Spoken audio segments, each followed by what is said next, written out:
sih? Lagi ngapain emangnya? Oh ini gue lagi nge-post quotes aja. Dakwah. Emang lo ngapain sih? Kita sering banget pas dakwah. Emang buat apaan? Oh ini tuh bisa bikin jadi amal jariah buat gue. Ya Allah, tanpa.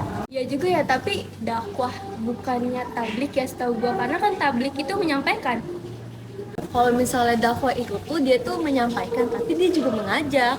Jadi dakwah itu tuh sifat yang dimana mengajak seseorang untuk beriman kepada Allah. Oh gitu. Tapi gue pernah dengar hari Jumat itu laki-laki suka dengerin materi dan ngajak. Tapi itu bukannya khutbah ya? Atau udah pusing banyak banget. Nah, jadi gini, tablik menurut yang buku gua baca, kalau tablik itu berasal dari kata baliga, yubaligu, tablikan. Nah, itu tuh arti di bahasa Indonesia artinya itu menyampaikan. Jadi, tablik untuk menyampaikan ajaran Islam kepada umat manusia. Oh ternyata tablik gitu ya. Soalnya kalau khutbah itu menyampaikan nasihat dan pesan tentang takwa. Nggak tahu deh, pusing banyak banget sih. Ya udah gini, biar nggak pusing, mending besok kita lihat Maulid Tabi. Ayo. Yaudah besok kita ketemuan ya. Oke. Oke. Gue kayaknya pink. Biar cewek-cewek banget, feminin gitu ya.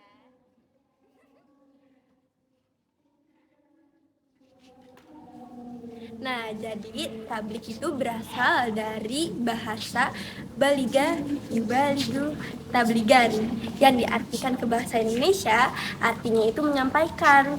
Nah, maka dari itu tablik adalah menyampaikan ajaran Islam menurut kitab suci Al-Quran. Ada beberapa syarat yang harus kita patuhi ketika kita ingin mempelajari ajaran Islam. Yang pertama itu pastinya kita harus Islam. Yang kedua itu balik. Berapa orang yang ingin menyampaikan ajaran Islam yang pastinya harus sudah dewasa. Yang ketiga itu berakal. Orang-orang yang menyampaikan ajaran Islam pastinya punya akal yang sehat. Yang keempat itu orang yang menyampaikan tabligh yang pasti udah mendalami ajaran Islam. Jadi ketika ingin menyampaikan ajaran Islam tidak ada yang salah, yang pasti sudah terjamin di kitab suci Al-Quran. Nah, maka dari itu dakwah apa ya? Oke, jadi apa sih dakwah itu? Nah, jadi dakwah adalah suatu perilaku yang dimana mengajak seseorang untuk beriman kepada Allah Subhanahu wa Ta'ala. Tujuan dari dakwah itu adalah untuk mencari kebahagiaan di dalam dunia dan di akhirat. Ada 3 unsur dakwah penting. Yang pertama adalah pemberi dakwah atau biasa dibilang itu adalah dai. Yang kedua adalah penerima dakwah.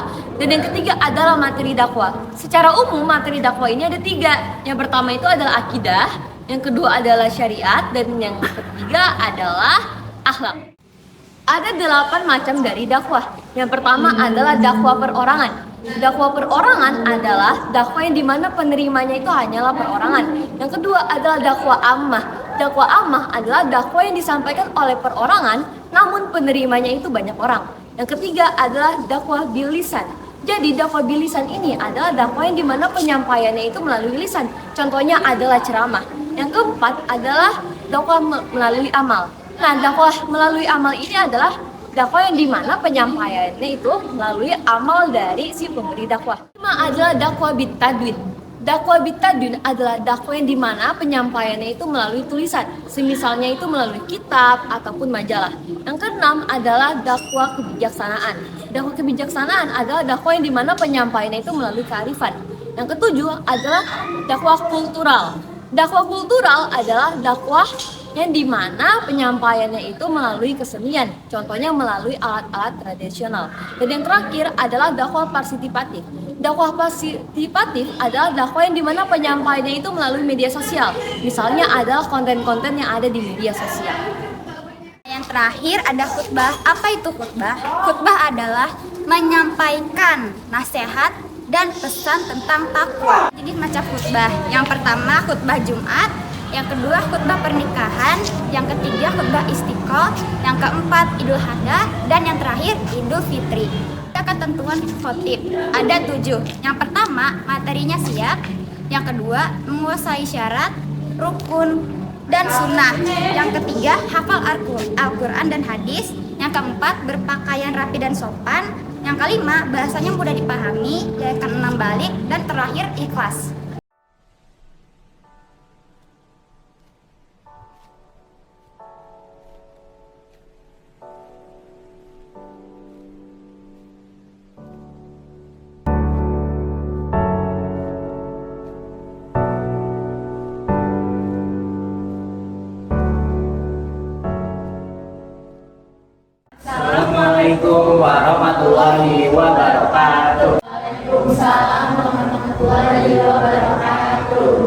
Alhamdulillahirabbil alamin wassalatu wassalamu ala asrofil anbiya'i wal mursalin sayyidina wa maulana Muhammadin wa ala alihi wa sahbihi ajmain.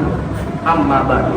Pertama-tama marilah kita panjatkan puji syukur kehadirat Allah Subhanahu wa taala atas limpahan rahmat, taufik serta hidayahnya kepada kita semua. Sehingga pada pagi yang penuh berkah ini kita semua dapat berkumpul untuk memperingati Maulid Nabi Muhammad sallallahu alaihi wasallam yang ke 1445 Hijriah. Dalam keadaan sehat walafiat. Tak lupa pula salawat serta salam senantiasa tercurahkan pada junjungan kita Nabi besar Muhammad SAW, yang mana beliau yang telah menunjukkan kita dari jalan yang gelap menuju jalan yang terang, yakni ad-dinul Islam.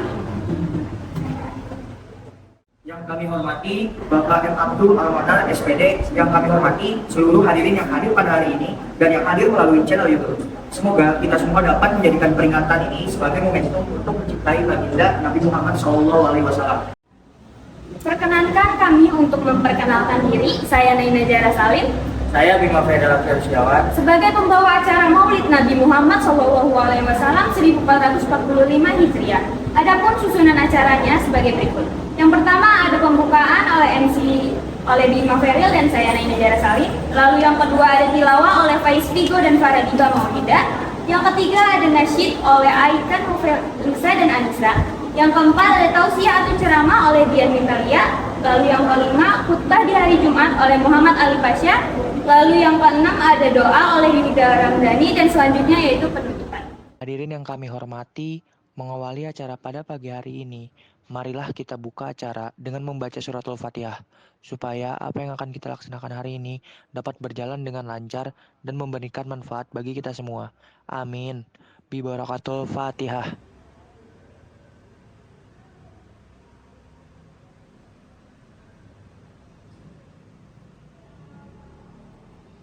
Hadirin yang dimuliakan oleh Allah Subhanahu wa taala, marilah kita dengarkan lantunan ayat suci Al-Qur'an yang akan dibacakan oleh saudara Faiz Vigo Pratama dan saya tilawah oleh saudari Faradiga Maulida. Kepadanya kami persilakan.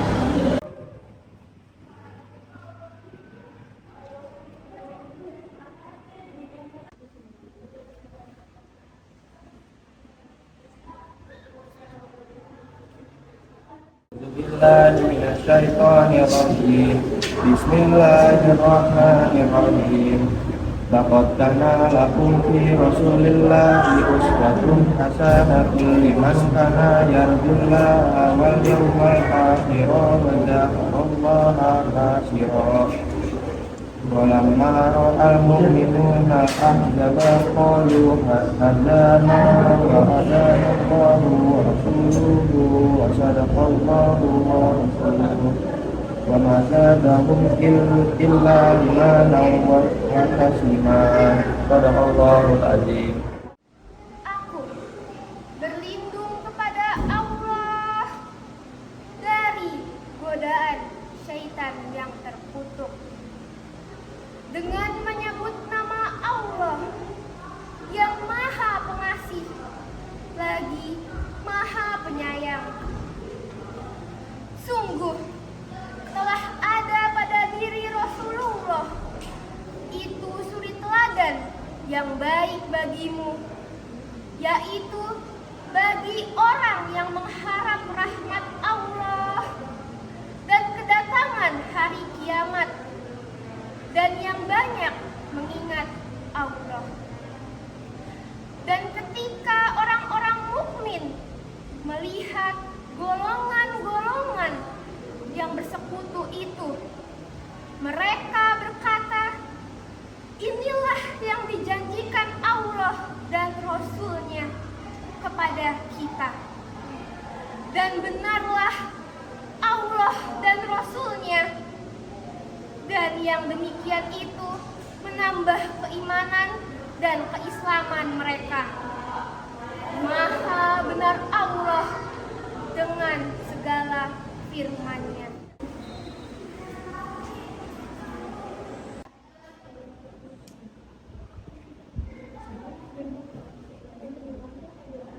Alhamdulillah, terima kasih kami ucapkan kepada Saudara Faiz Figro Pratama dan Saudari Paradiba Maulida atas lantunan ayat suci Al-Quran yang begitu indah. Semoga kita semua mendapatkan pahala berlipat ganda dari Allah Subhanahu wa Ta'ala. Amin, amin ya Rabbal 'Alamin. Hadirin yang dirahmati oleh Allah Subhanahu wa Ta'ala, mari kita dengarkan dan kita saksikan acara selanjutnya, yaitu nasyid yang akan dibawakan oleh Aika, Novelisa, dan Anissa. Kepadanya kami persilakan.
Biasa, tepuk tangan sekali lagi. Ke pasar membeli buah mangga. Pulangnya mengambil sepeda. Marilah kita simak bersama acara inti kita hari ini, yaitu tausiah diniyah. Kepada Saudari Dian Mitalia, kami persilahkan.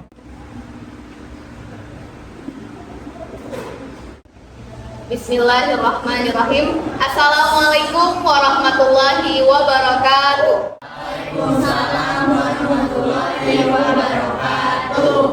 Kepada para keluarganya, para sahabatnya, dan semoga kepada kita semua sebagai umatnya hingga akhir zaman. Amin amin ya Allah ya Rabbal Alamin. Hadirin yang dirahmati oleh Allah Subhanahu wa Ta'ala, Nabi Muhammad SAW adalah nabi terakhir yang diutus oleh Allah Subhanahu wa Ta'ala yang memiliki banyak keistimewaan. Salah satu keistimewaan beliau adalah akhlak Rasulullah yang sangat sehari-hari, terutama dalam caranya berbicara dan juga menjaga lisan.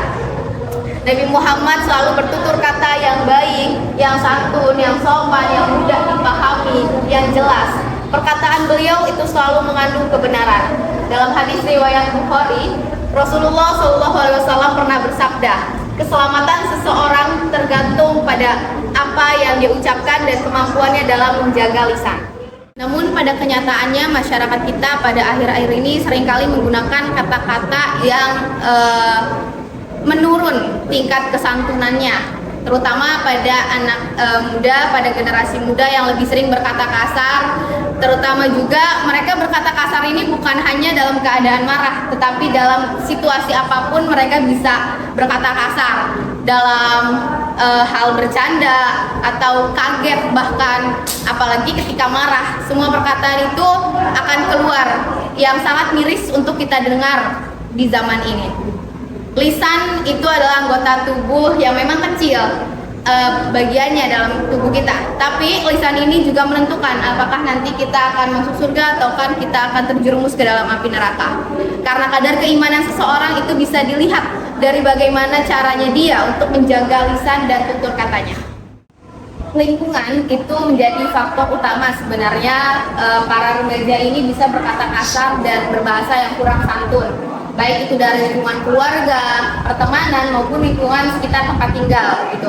Orang tua yang mencontohkan hal-hal yang tidak baik kepada anaknya pun itu bisa menjadi salah satu faktor anak tersebut bisa berkata kasar karena dia tuh menganggap hal ini tuh wajar gitu ada di rumah. Orang tuanya aja seperti itu gitu. Cara dia memberikan didikan gitu. Ya udah kita sebagai anaknya ya kita merasa itu adalah hal yang wajar, hal yang biasa gitu. Padahal lisan itu harus selalu kita jaga dimanapun, kapanpun, dan dengan siapapun sebenarnya. Nggak melulu harus kepada yang lebih tua, harus kepada yang sesama, sebaya, juga apalagi kepada yang lebih muda.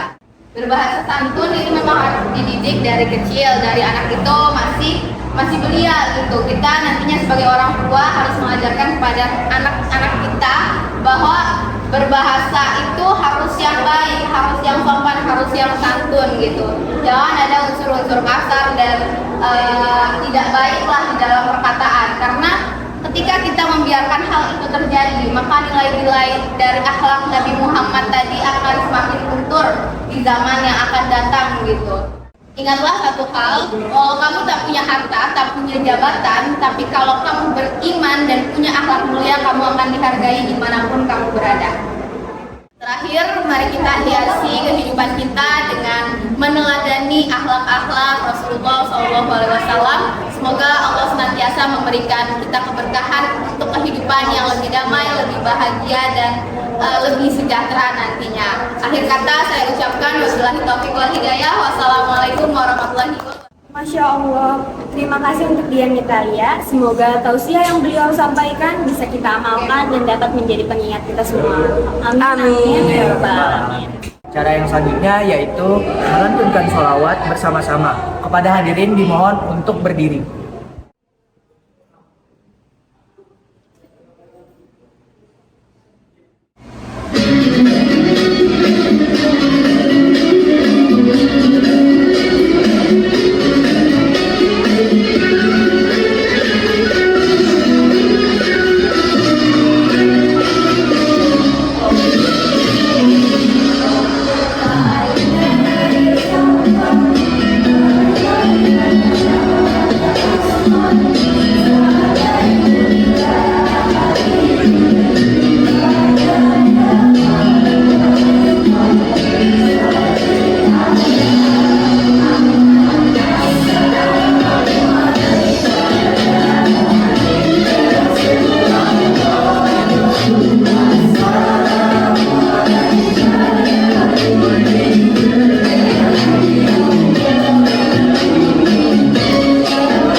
dipersilahkan untuk duduk kembali. Alhamdulillahirrahmanirrahim. Semoga kita semua mendapatkan syafaat dari Nabi Muhammad SAW. Hadirin yang dirahmati oleh Allah Subhanahu wa Ta'ala, mari kita dengarkan dan kita saksikan khutbah Jumat yang akan dibawakan oleh Muhammad Ali Pasya. Kepada Muhammad Ali Pasya, dipersilahkan.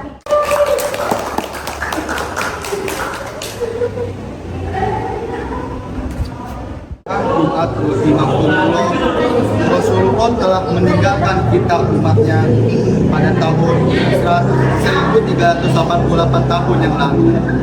Beliau meninggalkan dua perkara. Jumat Rasulullah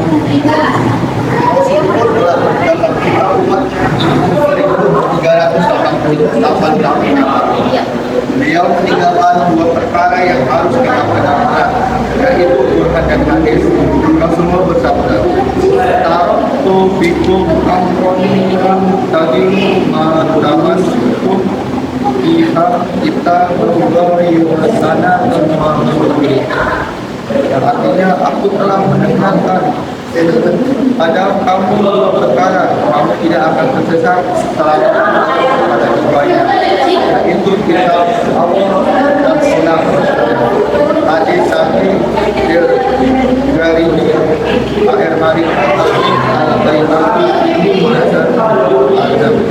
Selain itu, apa yang terjadi pada umatnya sekarang yang dikhawatirkan atas umatnya yaitu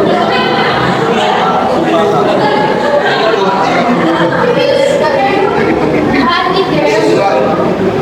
merupakan jalan. Yang ketiga, dua silaturahmi. Anak-anak ini menjadi Al-Quran sebagai seluruh dan keenam, banyak yang berwali. Sabda beliau,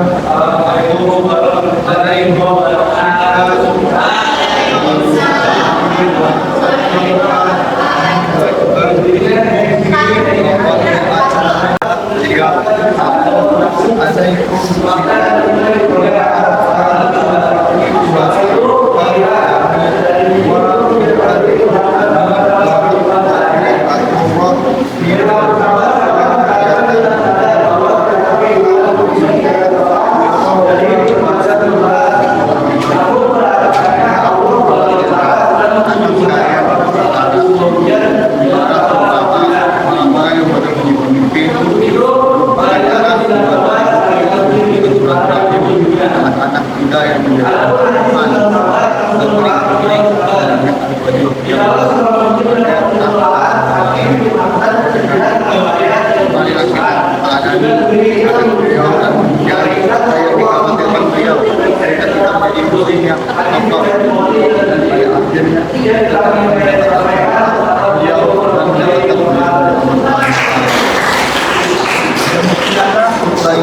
semoga bermanfaat untuk fakir dan Hapus dulu deh, hapus dulu. kita teladani akhlak beliau dan menghindari apa yang dikhawatirkan beliau agar kita berada sepertinya Allah, dan pada akhirnya kita akan mendapatkan syafaat beliau dan mendapatkan ridho dari Allah Subhanahu wa Ta'ala.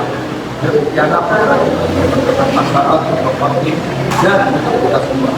Semoga kita berdoa Muhammad yang berusaha menyenangkan kita dan mengamalkan akhir pada hari. Assalamualaikum warahmatullahi wabarakatuh. Ya Allah, Assalamualaikum warahmatullahi wabarakatuh. Beri tepuk tangan yang meriah untuk saudara Muhammad Al-Pasya. Teman-teman yang berbahagia, rangkaian demi rangkaian telah kita ikuti bersama. Maka tibalah kita pada penghujung acara peringatan Maulid Nabi Muhammad SAW pada siang hari ini. Terima kasih kami ucapkan kepada seluruh hadirin yang telah hadir, dan kami mengucapkan terima kasih kepada seluruh pihak yang telah membantu terselenggaranya acara ini. Semoga kita semua mendapatkan hikmah dan keberkahan dari Allah SWT sebagai bekal untuk menjalani kehidupan kita yang sesuai dengan akhlak Rasulullah SAW sebagai suri teladan kita. Mengakhiri kegiatan Maulid Nabi Muhammad SAW, mari kita berdoa terlebih dahulu supaya kita semua selalu diberikan keberkahan. Untuk itu, doa ini akan dipimpin oleh saudara Yuda Ramdhani. Kepadanya kami persilahkan. Tuhan yang Maha Pengasih dan Penyayang, puji dan syukur kami panjatkan kepada atas segala rahmat dan nikmat-Nya. Maksud ya Allah dan segala puji bagi Allah Subhanahu wa Ta'ala. Aku bersaksi bahwa tiada Tuhan selain Allah. Aku memohon ampun dan bertobat hanya kepadamu. Ya Tuhan kami, karuniakanlah kami kebahagiaan di dunia dan akhirat. Hindarkanlah kami dari azab api neraka. Amin amin ya rabbal alamin.